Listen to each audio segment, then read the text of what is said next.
Maranatha, Tuhan Yesus segera datang. Saya Pendeta Wanda Dumais dari BIC Sydney, Australia. Saudara yang dikasihi Tuhan, saya ingin berbicara mengenai 5 hal penting terkait rapture. Nah, untuk memahami hal ini, saya ingin menunjukkan dulu sebuah chart supaya kita mengerti terkait dengan beberapa pandangan mengenai rapture.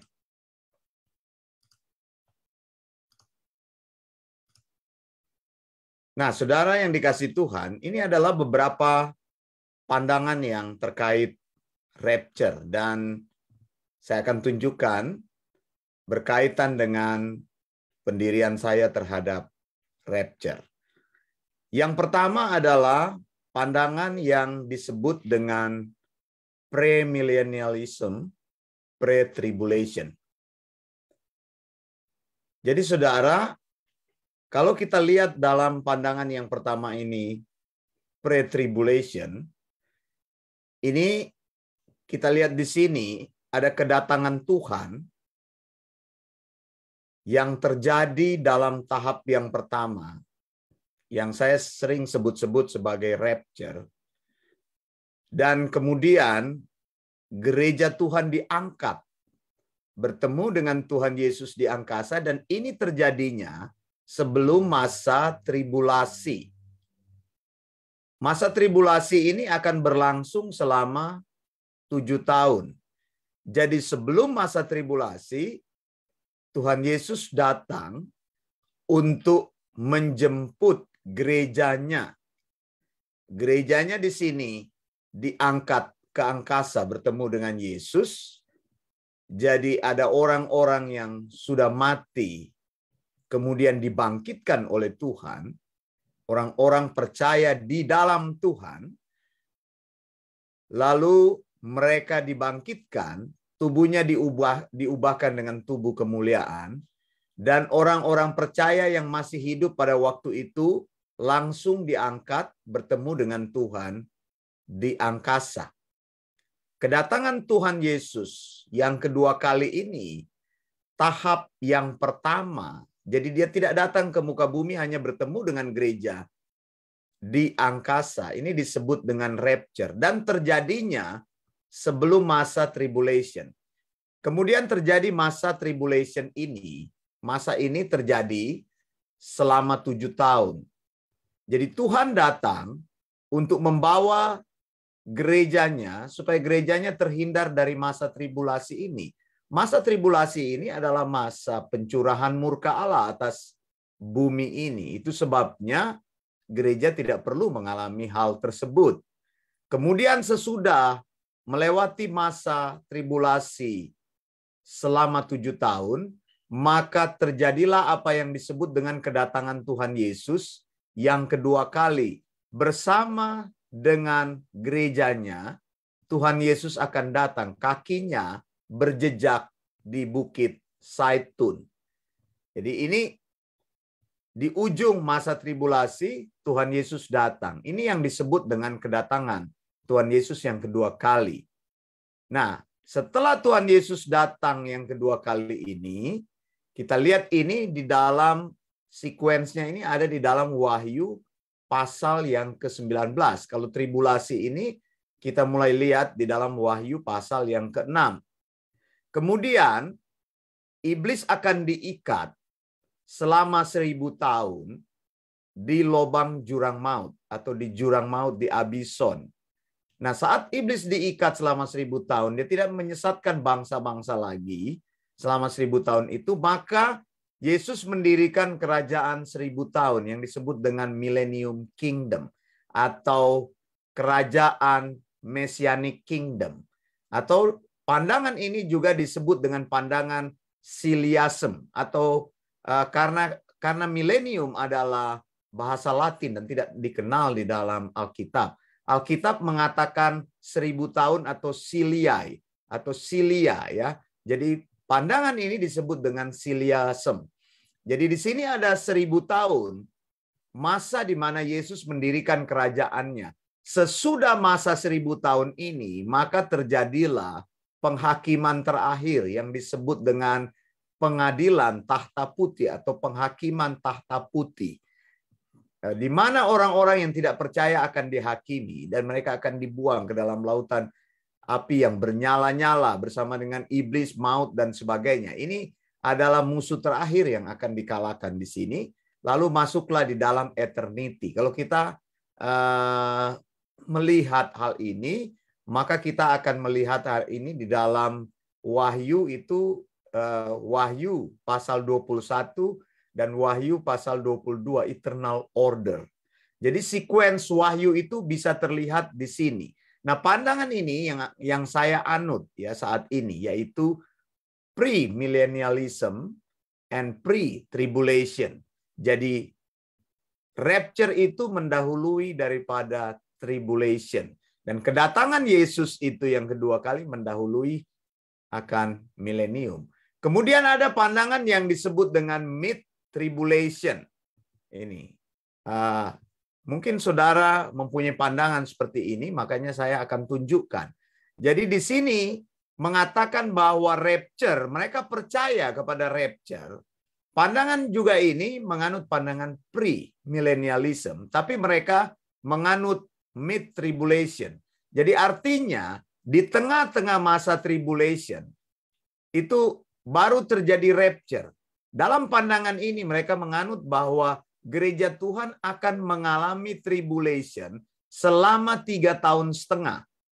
Karena antikris akan datang di pertengahan, di mid weeks, di antara 3,5 tahun pertama dan 3,5 tahun kedua. Tribulasi ini dibagi 7 tahun. Tribulasi ini berlangsung selama 7 tahun dibagi dalam 3,5 tahun pertama dan 3,5 tahun kedua. Maka menurut pandangan ini, rapture akan terjadi pada saat antikris menunjukkan dirinya. Jadi saat itu mereka katakan gereja akan terangkat di pertengahan masa tribulasi. Gereja tetap mengalami 3,5 tahun tribulasi atau masa kesengsaraan, lalu sesudah itu gereja diangkat. Nah, hal yang lain tetap sama, yaitu kedatangan Kristus yang kedua kali mendahului akan milenium. Nah, pandangan ini sudah saya jelaskan tadi secara lengkap, hanya mereka berbeda di dalam kedatangan Tuhan yang pertama kali atau rapture ini, kedatangan Tuhan tahap pertama, kedatangan Tuhan yang kedua tahap pertama untuk menjemput gerejanya yang disebut dengan rapture tadi. Rapture terjadi di mid-tribulation. Lalu ada yang disebut dengan post-tribulation. Nah, post-tribulation juga ini mempercayai bahwa kedatangan Tuhan itu terjadi sebelum milenium. Jadi ini tetap menganut pandangan pre-millennialism. Hanya pandangan mengenai rapture, mereka berkata bahwa gereja Tuhan akan mengalami tribulation. Dan ketika gereja Tuhan mengalami tribulation itu, di akhir daripada tribulation itu bersamaan dengan kedatangan Tuhan terjadi rapture. Jadi ini mereka menganut dalam satu kali event. Begitu ya, kedatangan antara rapture dan kedatangan Tuhan yang kedua kali dalam satu event.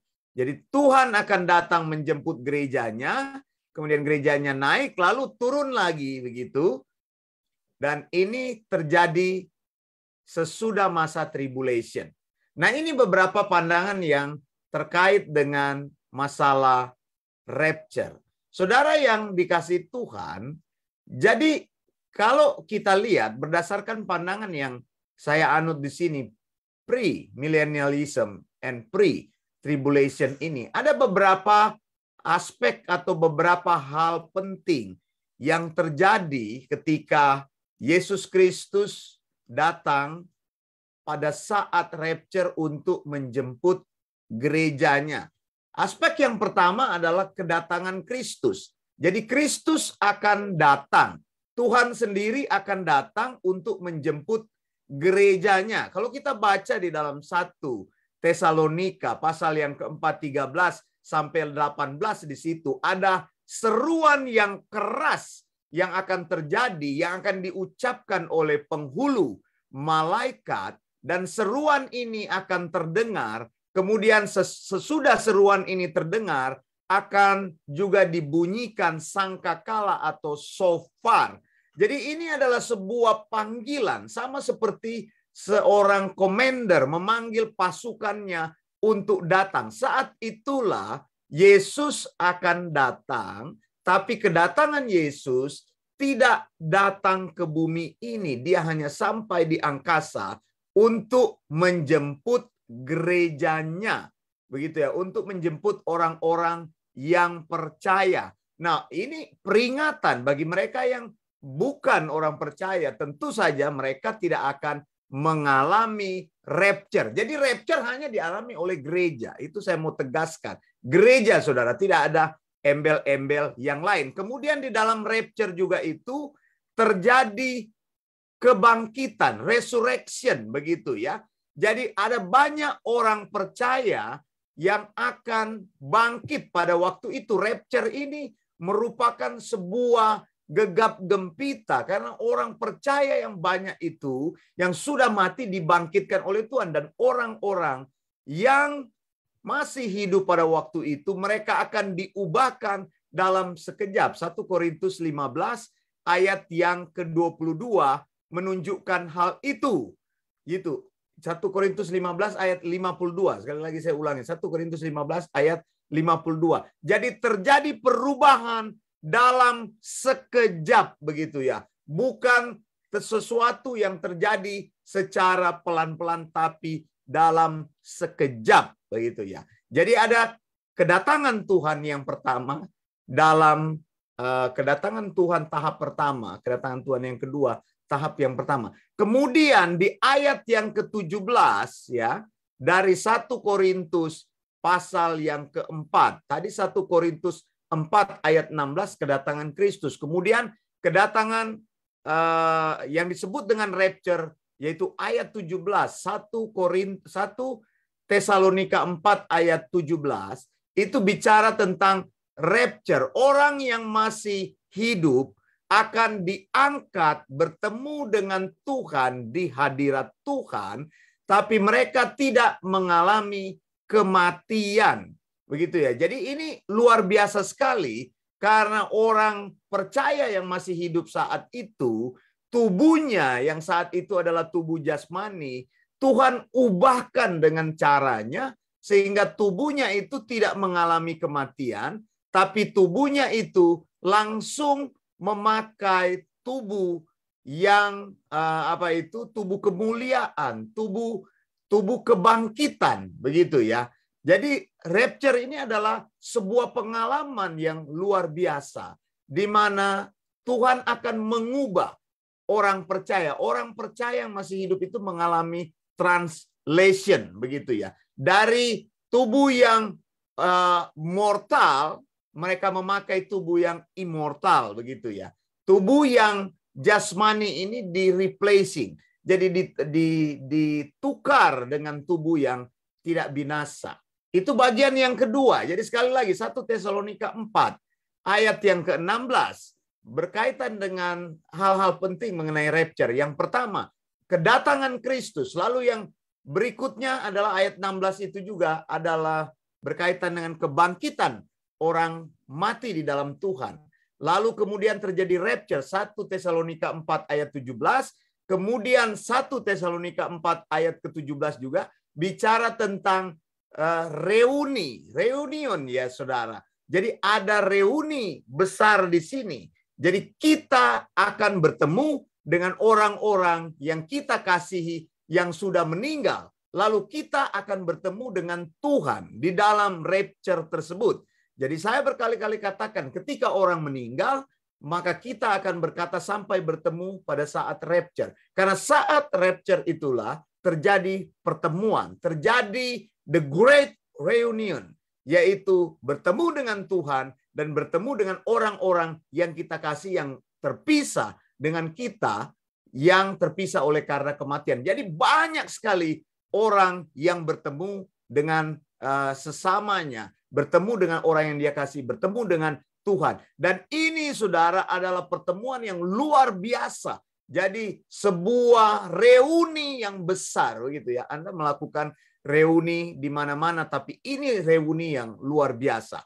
Kemana Tuhan akan membawa kita? Ya tentu saja Tuhan akan membawa kita ke surga. Seperti kata-katanya dalam Yohanes 14 ayat 1 sampai 3. Dia akan naik ke surga untuk mempersiapkan tempat bagi kita. Artinya kedatangan Tuhan sebagai buah sulung kebangkitan itu, maksud saya kebangkitan Tuhan sebagai buah sulung kebangkitan itu mempersiapkan tempat, dan sesudah dia mempersiapkan tempat, artinya dia di sana akan menunggu kita, kemudian dia datang kembali untuk menjemput kita. Begitu ya. Lalu selanjutnya apa yang disebut dengan sebuah jaminan begitu ya. Bahwa ayat 18, 1 Tesalonika 4 ayat 18 mengatakan, karena itu saudara, Paulus mengatakan, hiburkanlah satu dengan yang lain dengan kata-kata ini.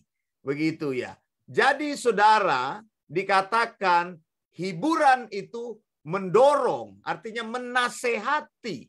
Nah saudara, doktrin mengenai rapture ini adalah doktrin yang bisa kita ajarkan kepada mereka yang mengalami kehilangan ketika saudaranya meninggal. Kita bisa ajarkan kepada orang-orang yang tidak mengerti tentang saat orang meninggal itu. Ajarkan kepada mereka, apabila orang meninggal di dalam Tuhan, maka mereka akan mengalami rapture. Jadi kebenaran mengenai rapture itu akan mengencouragement kita di dalam pengetahuan yang benar tentang masa mendatang. Bahwa ada harapan yang kuat.